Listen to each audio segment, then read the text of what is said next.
जवळ्याची चटणी करून दाखवणार आहे। त्यासाठी लागणारे साहित्य सुका जवळा, मिरची 7 ते 8, लसूण पाकळ्या 7 ते 8 आणि चवीनुसार मीठ।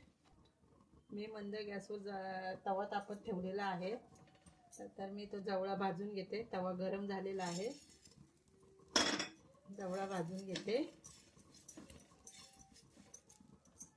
गॅस फास्ट करते।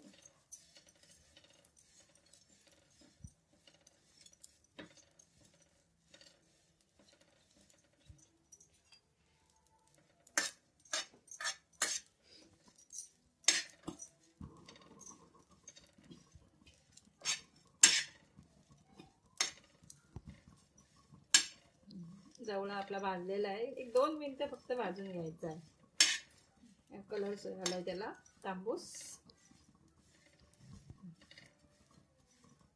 भाजलंय, ते काढून घेते मी आता। मिरची पण थोडी गरम करून घेते, कडकपणा येईल तिला।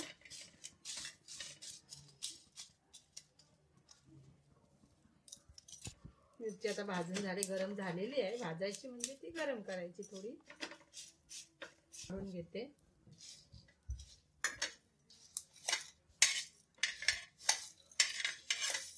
तसंच 7 ते 8 लसूण पाकळ्या टाकल्या, चवीनुसार मीठ।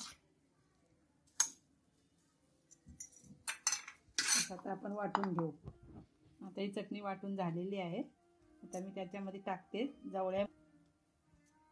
आता मी ही चटणी जवळ्यामध्ये मिक्स करते। जर लागलंच तर थोडं पाणी घ्यायचं, नाहीतर नाही घ्यायचं।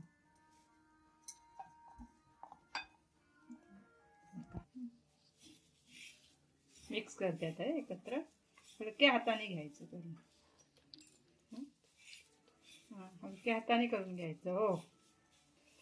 हो, थोडंसं पाणी घेते।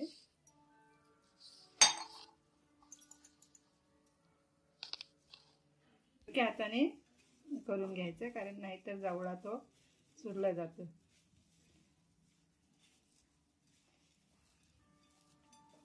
मध्ये ना कोथिंबीर टाकायची आणि भाकरी बरोबर, चपाती बरोबर चांगले लागतं।